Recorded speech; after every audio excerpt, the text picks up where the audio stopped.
হাতি দেখা গেছে, একদম সামনে হাতি। দেখুন হরিণ দেখতে পেলাম, বার্কিং ডিয়ার।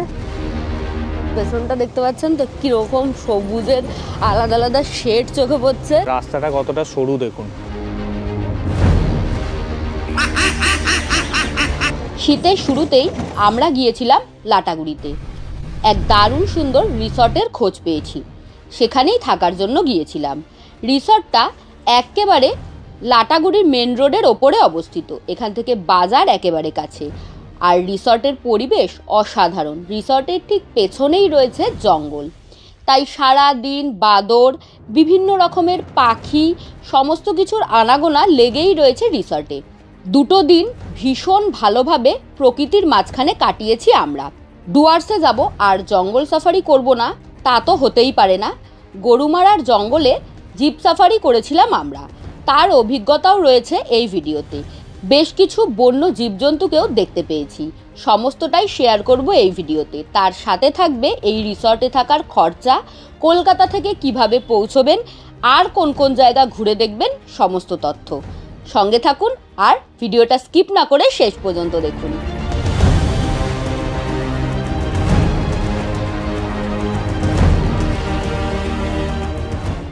লাটাগুড়ি যাওয়ার জন্য নিয়ারেস্ট রেলওয়ে স্টেশন লাটাগুড়ি।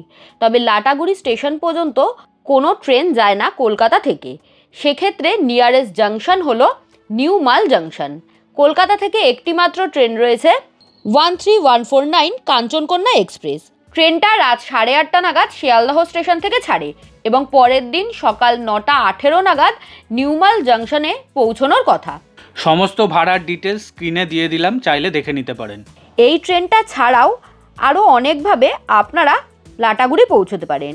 যেমন এনজেপিতে নেমে শিলিগুড়ি পর্যন্ত আসতে হবে এবং সেখান থেকে দুটো বাস পাল্টে লাটাগুড়ি পৌঁছতে পারেন। যদি এই জার্নিটা বেশ ঝক্কির মনে হয়ে থাকে, সেক্ষেত্রে সকালবেলায় একটা ইন্টারসিটি রয়েছে যা শিলিগুড়ি জাংশন থেকে ছাড়ে এবং লাটাগুড়ি পর্যন্ত আপনাকে পৌঁছে দেবে। তবে এই ট্রেনটার টাইমিংয়ে ঠিক থাকে না, এক এক দিন এক এক সময় ছাড়ে এবং বিভিন্ন সময়ই অনেকটা লেট করে লাটাগুড়ি পৌঁছয়। নিউমাল জাংশন থেকে রিসর্ট পর্যন্ত যাওয়ার জন্য ছোট গাড়িতে আমাদের খরচা পড়েছিল 1200 টাকা মতো। আমরা রিসর্ট থেকেই গাড়ি নিয়েছিলাম। আপনারা চাইলে স্টেশনের বাইরেও প্রচুর গাড়ি থাকে, সেখান থেকেও গাড়ি বুক করতে পারেন। জাস্ট এসে পৌঁছলাম আমরা এবার লাটাগুড়িতে, যে রিসর্টে থাকছি নাম হচ্ছে ময়ূর রিসর্ট। সেখানে এখন কিছু ফর্মালিটিস রয়েছে যেটা সমস্ত রিসর্টে থাকে। পরিচয়পত্র যেটা, সেটা তো আনতেই হবে, প্রত্যেকেরই মাস্ট।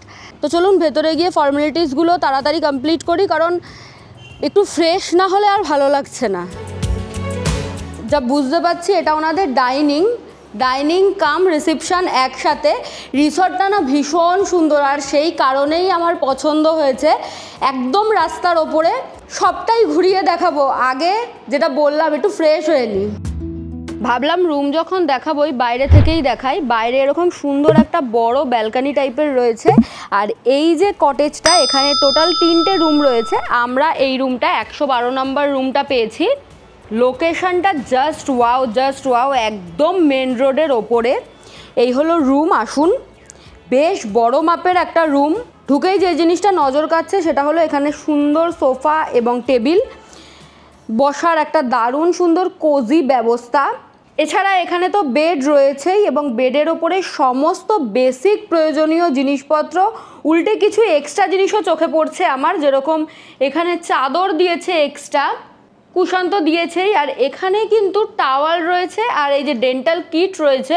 এছাড়াও রুমে আরও অনেক আসবাবপত্র রয়েছে, যেরকম এখানটাতে রয়েছে একটা আলমারি মানে ওয়ারড্রপ, আর বেডের দুপাশে কিন্তু দুটো ডেস্ক টাইপের রয়েছে যেখানে অনেকগুলো প্লাগ পয়েন্ট রয়েছে আর টুকটাক জিনিস রাখতে পারবেন।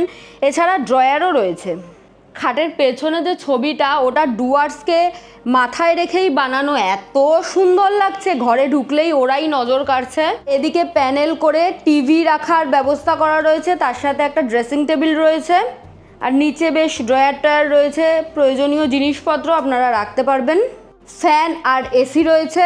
এই দিকটাতে বাথরুমের একটা আলাদা সেকশন টাইপের করা রয়েছে, একটা ছোট্ট ডোর টাইপের। এখানটাতে বেসিন এরিয়াটা রয়েছে, এখানে হ্যান্ড ওয়াশও দিয়েছে। আর এই হলো ওয়াশরুম। ওয়াশরুমটা বেশ বড়, যেহেতু বাইরে বেসিন রয়েছে তাই ভেতরে আর নেই। এখানে জামা কাপড় হ্যাং করার জন্য হ্যাঙ্গার, গিজার, যা যা বেসিক প্রয়োজনীয় জিনিসপত্র হয় সমস্ত কিছু রয়েছে। ও ওয়াও, রেন শাওয়ার রয়েছে। সবচেয়ে প্রয়োজনীয় যেটা যে কোনো স্টেতে, সেটা হলো পরিষ্কার পরিচ্ছন্ন কতটা। বেশ ভালো পরিষ্কার পরিচ্ছন্ন রয়েছে। রুমটা তো আপনাদেরকে দেখালাম, এবার আমরা নিজেরা একটু ফ্রেশ হই। এখন আমরা লাঞ্চ করার জন্য এসেছি, লাঞ্চও চলে এসছে আমাদের সামনে। প্রচণ্ড লোভনীয় লাগছে কারণ প্রচণ্ড খিদে পেয়েছে। কি কি আছে একটু দেখি। এখানে রয়েছে ভাত, তার উপরে লেবু দিয়েছে, ডাল রয়েছে, আলু পোস্ত, আলু ভাজা, এখানে রয়েছে স্যালাড, দুপুরে রয়েছে মাছ। এবার আমি মাছ খাই না বলে আমার জন্য রয়েছে ডিম। চলুন খেয়ে নিই, আর কোনো কথা না। খাবারের টেস্ট কিন্তু ভীষণ সুন্দর। আমি সব জায়গায় গিয়ে বলি ঘরোয়া, বাট এখানের টেস্টটা ভীষণ সুন্দর, ভীষণ ভালো। প্রচণ্ড ভালো লাগছে কারণ অনেকক্ষণ আমরা না খাওয়া। এখন আমি ডিম দিয়ে ট্রাই করছি, একদম মশলাদার, দারুণ। মানে ঘুরতে আসলে আমরা যেরকম খাবার এক্সপেক্ট করি ঠিক সেরকম। আর এইমাত্র কিন্তু চাটনি আর পাঁপড়ও দিয়ে গেল। গুড ইভিনিং এভরিওয়ান, এখন বিকেল 4টে মতো বাজে। এখন আমরা যাচ্ছি লাটাগুড়িতে যে রিসর্টে রয়েছি সেখান থেকে। এই সামনে রয়েছে নেওড়া নদী, নেওড়া নদী আর একটা চায়ের বাগান আছে, সেইটা দেখতে যাচ্ছি। এবার আমরা অনেকবার এই দিকটায় এসেছি, তবে এই জায়গাগুলো আমাদের ঘোরাও হয়নি।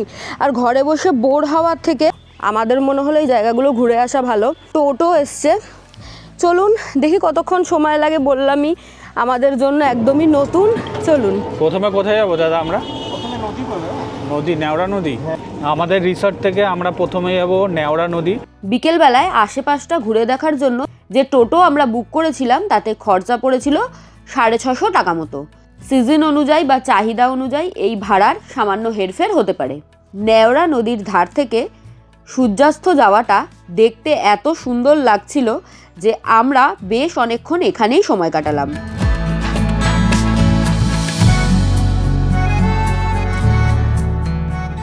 ধানের জমিগুলো দেখুন, অর্ধেক সব ফাঁকা করে দিতে হাতিতে। কয়েকদিন আগে ওই যে ওইদিকে ঘুরছে, আচ্ছা, জায়গাতে নাই, এদিকগুলো সব খেয়ে নিয়েছে। হ্যাঁ ধান নেই যেগুলা। বাবা ভাবুন, এই যে এসব ফাঁকা জায়গাগুলো দেখছেন, এগুলোতে সব ধান লাগিয়েছিল, সব হাতিতে খেয়ে নিয়েছে। এই ধানের সময় এই দিকটা, মানে এই মূর্তি নদী বা এই নেওড়া নদী, এই লাটাগুড়ি রেঞ্জের এই দিকটাতে, গরুমারা রেঞ্জের এই দিকটাতে প্রচুর হাতি দেখতে পাওয়া যায়। আর জলদাপাড়ার ও দিকটাতে প্রচুর আলু চাষ হয়, ওইখানে আলুর সময় এরা উৎপাত করে। খুবই রিস্কি। আর যারা মানে প্রচুর সাইটিং চান, দেখবেন একটা বেশ ব্যাপার, তারা এই সময়টায় আসতে পারেন। এই সময়টায় আর মানে একটু পরে ধানটা যখন পাকে সেই সময় আসলে আরো বেশি বেটার হয়। তাদের জন্য একদম মানে আদর্শ সময় হবে হাতি দেখার এই টাইমগুলো। আর প্রচুর ময়ূরও দেখতে পাবেন। হ্যাঁ, আমরা দুটো দেখলাম, বাট অনেকটা দূরে ছিল। দাদা বলছে আরো পাওয়া যাবে। যে নেওড়া নদী চা বাগান বা টাটার চা ফ্যাক্টরি, এইখানটাতে দুটো ময়ূর রয়েছে এবং এখন বিকেল 4:15 মতো বাজে। এখনই আমরা 4টে ময়ূর দেখলাম। এখানে দুটো, আরও একটা জায়গায় ময়ূর দেখেছিলাম, আপনাদেরকে বললাম ক্যামেরায় আসেনি।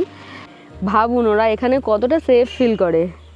দুটোই কিন্তু ময়ূর, একটাও ময়ূরই নয়, দুটোরই পেখম রয়েছে। বছরের একটা নির্দিষ্ট সময় ময়ূরদের পাখাগুলো মানে ডানাগুলো পড়ে যায়, তারপর আবার আমাদের যেরকম নতুন করে চুল বা নখ গজায় ওদের ওরকম গজায়।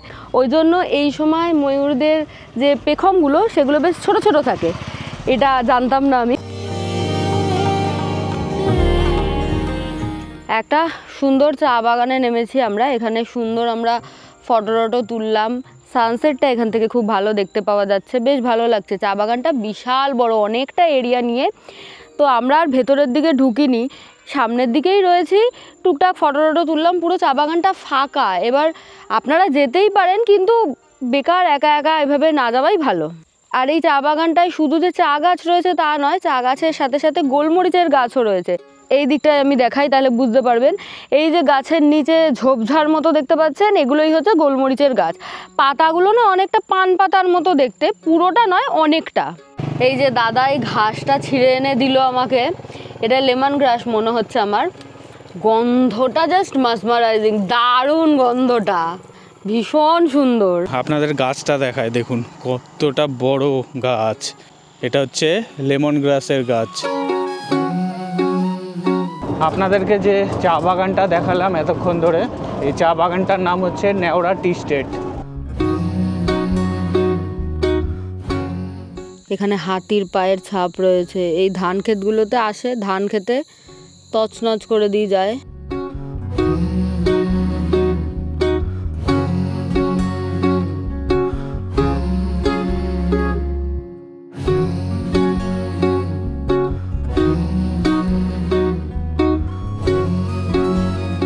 তো নেওড়া নদীর ধারে চলে এসেছি। এই রেল লাইনটা আমাদেরকে ক্রস করে এদিকটায় আসতে হলো। এই যে রেল ব্রিজটা দেখতে পাচ্ছেন, নেওড়া নদীর ওপরে রেল ব্রিজ।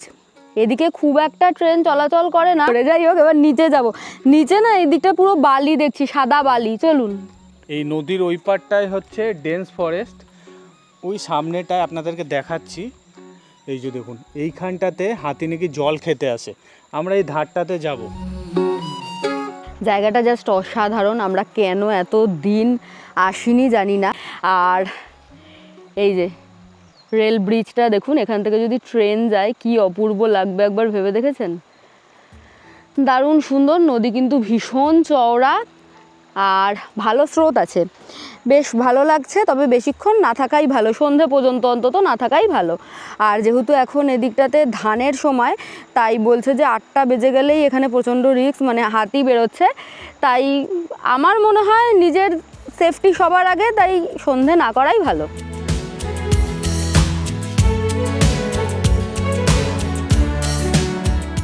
নেমে গেছি আমরা। এখন এই মার্কেটটা একটু ঘুরবো ভাবছি। দেখি, এই মার্কেটটা একদম আমাদের রিসর্টের অপোজিটেই, মানে অপোজিট সাইডে, দুপাশেই আর কি, রাস্তার দুপাশে। আপনারা এই মার্কেটটায় টুকটাক খাবার দাবারও পেয়ে যাবেন। মানে ছোট ছোট দোকান আছে খাবার দাবারের, আর জল কোল্ড ড্রিঙ্কসও পেয়েই যাবেন। দেখুন পরপর সারি সারি দিয়ে দোকান আছে, আর প্রচুর সুভিনিয়ার শপও দেখতে পাবেন আপনারা। এই যে পুরোটাই মার্কেট। এইমাত্র রুমে ইভিনিং স্ন্যাক্স প্রোভাইড করে গেল। স্ন্যাক্সে দিয়েছে অনিয়ন পকোড়া আর চা, একদম গরম গরম দিয়ে গেছে। সন্ধ্যাবেলা চাটা খাওয়ার পরে আমরা বাইরেটায় এসে বসেছি। ভীষণ নিস্তব্ধ পরিবেশ, চারিদিকে আলো দিয়ে সাজানো, খুব সুন্দর লাগছে। আর ডুয়ার্সের ওয়েদার কীরকম বলুন তো? সকালবেলায় গরম হলেও সন্ধে নামার পরে না বেশ মনোরম পরিবেশ হয়ে যায়, বেশ সুন্দর ঠান্ডা লাগে, বেশ ভালো লাগে। আর আমি এখানে পেয়েওছি একটা সুন্দর দোলনা। এখানে আমি দোল খাচ্ছি আর অনেকক্ষণ ধরে বসে রয়েছি। জায়গাটা খুব খুব খুব সুন্দর সাজানো। আশা করি আপনাদের সবারই ভালো লাগবে এখানে আসলে। রাত প্রায় 10:30 বাজে, অনেকটা লেট হয়ে গেছে। অন্তত এই জায়গা আন্দাজে বেশ অনেকটাই রাত। আমরা এখন এসেছি ডিনার করতে। ডিনারে আমরা বলেছিলাম অল্প কিছু দিতে, এখানে প্রচুর কিছু দিয়েছে, একদমই অল্প কিছু দেয়নি। কি কি আছে দেখাই। ডাল, আলু ভাজা, এখানে আলু পটলের তরকারি রয়েছে, শসা, পেঁয়াজ, লঙ্কা দিয়েছে। আর রাতে কিন্তু জেনারেলি চিকেন দেওয়া হয় প্যাকেজে। এবার আমি তো চিকেন খাই না, তাই আমার জন্য ডিম। এক্সট্রা করে প্লেট নিয়ে বসেছি, কারণ এত কিছু তো রাত্রিবেলায় খাওয়া যাবে না, তাই যেটা খাবো না সেটা আগেই তুলে দেওয়া ভালো। চলুন খাওয়া দাওয়া করে নিই। চিকেন আমার অলরেডি খাওয়া শেষের দিকে। সমস্ত রান্না খুব টেস্টি। মানে দুপুরবেলা আমরা যখন খেয়েছিলাম আপনাদেরকে বলেছিলাম দারুণ টেস্ট, কষা কষা করে করেছে, একদম ভাতের জন্য পারফেক্ট হয়েছে। সকাল 5:43 মতো বাজে। এখন আমরা আমাদের যে রিসর্ট তার মেন গেটের সামনে দাঁড়িয়ে আছি, সাফারির গাড়ির জন্য ওয়েট করছি। আলো ফুটে গেছে। 6টা থেকে সাফারির কাউন্টার খোলে। ওনাদেরকেই বলে দিয়েছিলাম, যদিও এখন এইভাবে না গাড়ি বুক করা যায় না, মানে কাউন্টারে লাইন দিয়ে আপনাদেরকে গাড়ি বুক করতে হবে, সাফারির গাড়ি। কিন্তু আমরা বলে দেওয়াতে এই রিসর্টের যিনি ওনার আছেন উনি একদমই লোকাল, তো উনি অনেক কষ্টে ম্যানেজ করেছে। তো এই আর কি, এখন এই গেটের সামনে আমাদেরকে দাঁড়িয়ে থাকতে হবে। আরেকটা জিনিস আপনাদেরকে দেখাবো, আসুন। এটা তো আমাদের রিসর্টের গেট, মেন গেট। আর এই পাশের গেটটা দেখুন তুবড়ানো। এই যে তুবড়ানো গেটটা দেখতে পাচ্ছেন, এই তুবড়ানো গেটটা হচ্ছে মহাকালের দান। তো দাদা বলছিলেন যে আমি 4বার ঠিক করেছি, দেন এখন ঠিক করা ছেড়ে দিয়েছি। মাঝে মাঝেই এই রিসর্টের ভেতরে ঢুকে আসে। টু বি ভেরি অনেস্ট, অনেকেই হয়তো জিনিসটাকে ভয় পাবেন, ভাববেন যে এরকম জায়গায় কেন যাব যেখানে সিকিউরিটি নেই। এরকম জায়গায় বলে নয়, যদি এতই ভয় লাগে তাহলে ডুয়ার্সের কোনো জায়গায় আপনার জন্য সেফ নয়, কারণ সম্পূর্ণ ডুয়ার্সটা, ইভেন সম্পূর্ণ জঙ্গলটাই তাদের বাড়ি, তারা যেখানে খুশি যখন খুশি বিচরণ করতে পারে, তাই জন্য কোনো জায়গায় সেই অর্থে সেফ কিন্তু নয়। আর এই সমস্ত জায়গা মানে এই রিসর্টগুলোতে কী হয়, ওনারা যথাসম্ভব আমাদেরকে চেষ্টা করে সিকিউরিটি দেওয়ার। এবার সাধারণত কোনো অ্যাক্সিডেন্ট হয়ও না আর কি, তো এই আর কি। রিসর্টটার লোকেশনটা এত ভালো না, একদম লাটাগুড়ি বাজারের সামনে, সারাক্ষণ এখানে লোকজন দেখতে পারবেন। আর যে সাফারির গেটটা সেটাও একদমই সামনে। গাড়ি চলে এসছে, চলুন। এই যে এখন তো শুধু দাদা রয়েছে, আমাদেরকে পিক আপ করতে এসছে। এবার অফিসে যাব, অফিসিয়াল কিছু কাজকর্ম আছে, সেগুলো করার পর ওখান থেকে গাইড উঠবেন। চলুন।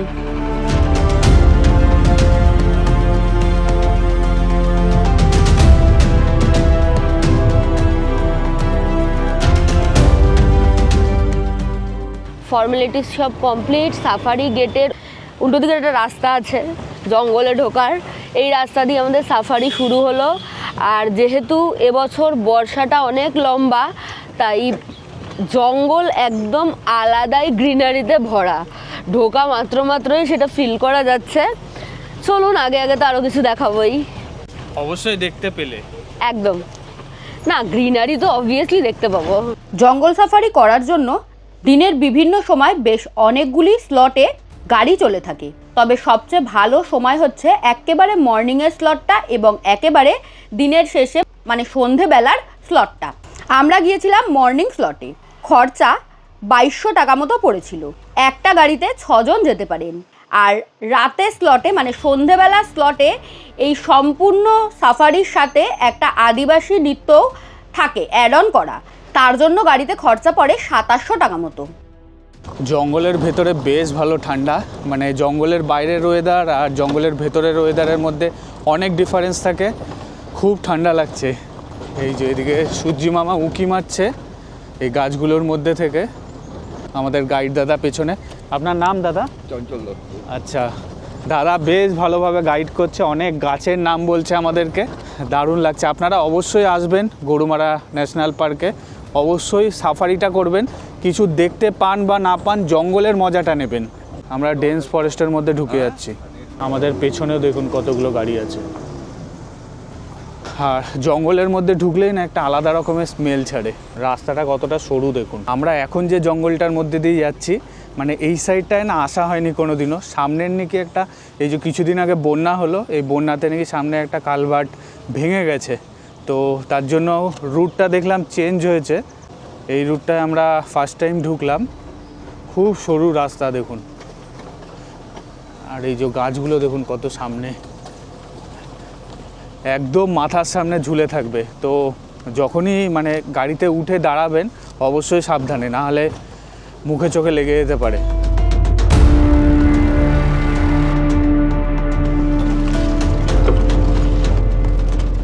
লাটাগুড়িতে তো আমরা বহুবার সাফারি করেছি, আর আপনারাও তার সাক্ষী।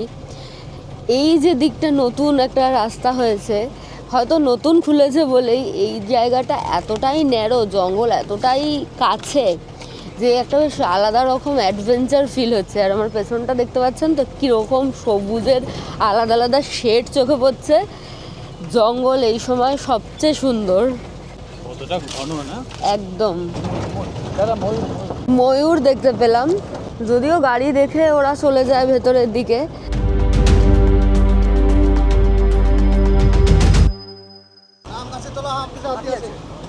মেন রোডে নাকি হাতি আছে, তাই আমাদের গাড়িটা এখন ঘুরিয়ে নিচ্ছে।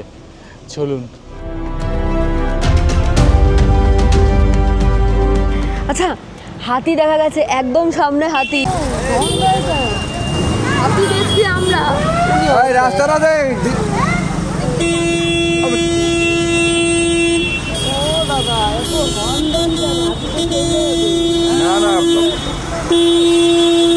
এই হাতিটা হচ্ছে টাস্কার।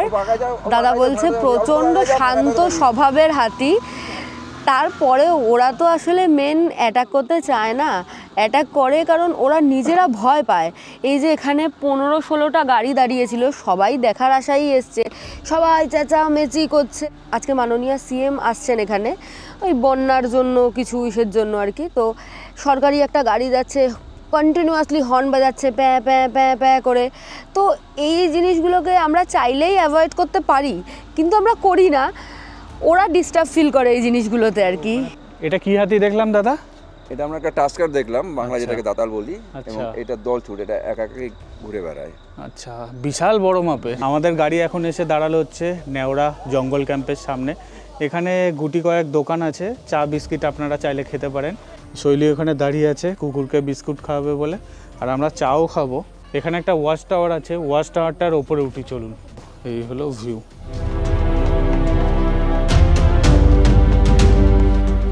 একটা জিনিস খেয়াল করে দেখুন, এগুলো সব ইলেকট্রিক ওয়্যার দিয়ে সব ঘেরা আছে। এই গাছটা যে দেখছি, এটা একটা মহৌষধি। এটা রামায়ণে পড়েছিলাম যখন হনুমানকে পাঠিয়েছিল বিন্ধ্য পর্বতে মৃত সঞ্জীবনী আর বিশল্যকরণী আনার জন্য। এটা হচ্ছে বিশল্যকরণী। সরু সরু কাটাও আছে, যে কোনো জায়গায় কেটে গেলে এটা পাতাটা হাতে ডলে রসটা লাগিয়ে দিলে নিমেষে রক্ত বন্ধ হয়ে যায়, প্লাস ব্যথাও কমে যায়। প্রত্যেক বছর জুনের 15 তারিখ থেকে সেপ্টেম্বরের 15 তারিখ পর্যন্ত জঙ্গল বন্ধ থাকে। এই সময়টা মাথায় রেখে জঙ্গল সাফারি করার জন্য ডুয়ার্স যাবেন।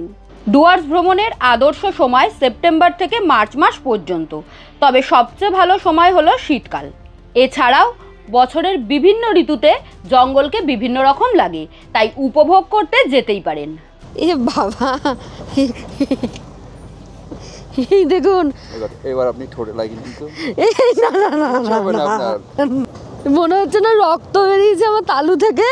এই দেখুন আমার হাতের অবস্থা। খুবই পরিচিত গাছ আপনাদের, আমাদের ডুয়ার্সে বোধহয় প্রতিটা বাড়িতেই আছে গাছটা। ফরেস্টে প্রচুর পরিমাণ আছে।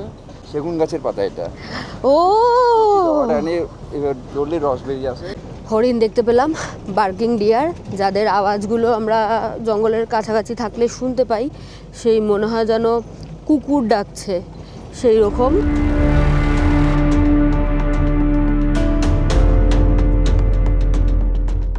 হয়ে গেছে, আমরা রিসর্টে ফিরে গেছি। গাড়ি আমাদের রিসর্টের গেট থেকে তুলেছিল, রিসর্টের গেটেই ছেড়ে দিল। চলুন এবার রুমে গিয়ে একটু ফ্রেশ হই। সাফারি থেকে আসার পরেই আমাদেরকে চা দিয়ে গেছে রুমেই, এই যে চা। আর আমাদের এই ব্যালকনিটায় দাঁড়ালেই তো এই সামনের রোডটা দেখতে পাওয়া যাচ্ছে, প্রচুর গাড়ি আসছে যাচ্ছে, দেখতে বেশ ভালো লাগছে। মানে একই সাথে দুটো পার্ট দেখতে পাবেন, একটা হচ্ছে ব্যস্ততম রাস্তা, আরেকটা হচ্ছে শান্ত পরিবেশ, দুটো বেশ অন্যরকম।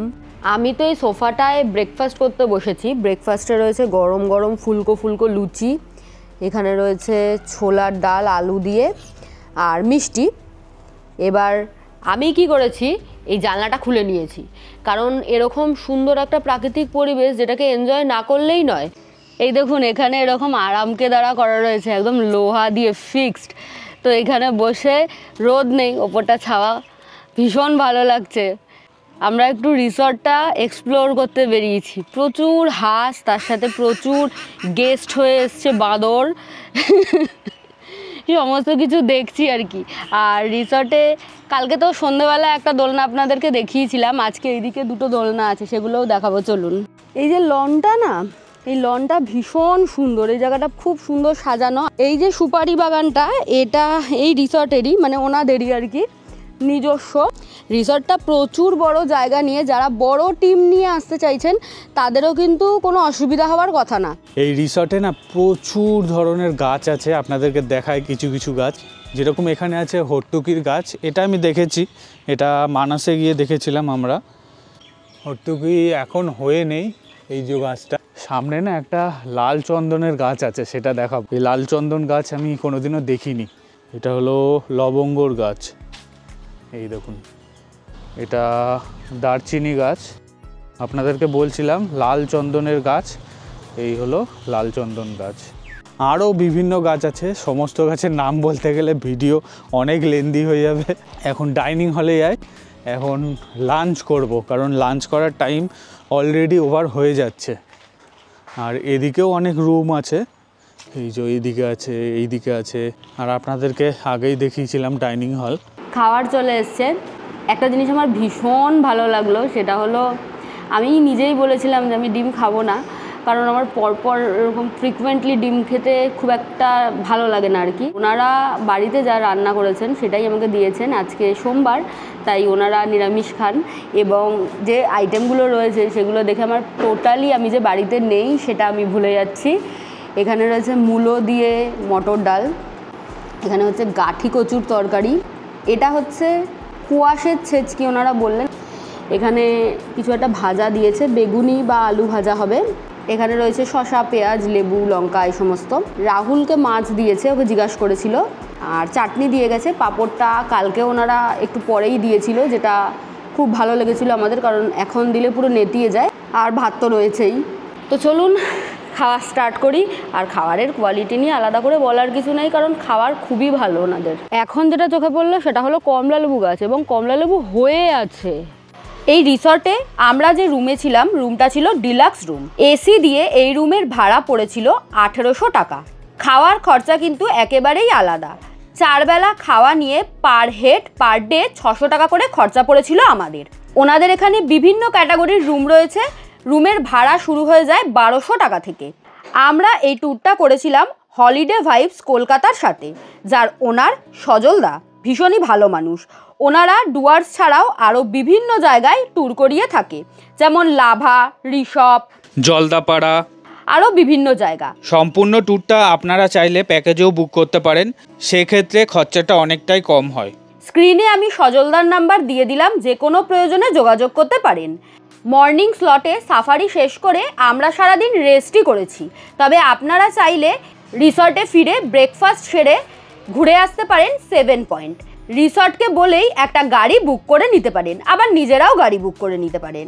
এই জায়গাগুলো ভীষণ সুন্দর, ডুয়ার্সের অন্যতম দর্শনীয় স্থানগুলির মধ্যে পড়ে।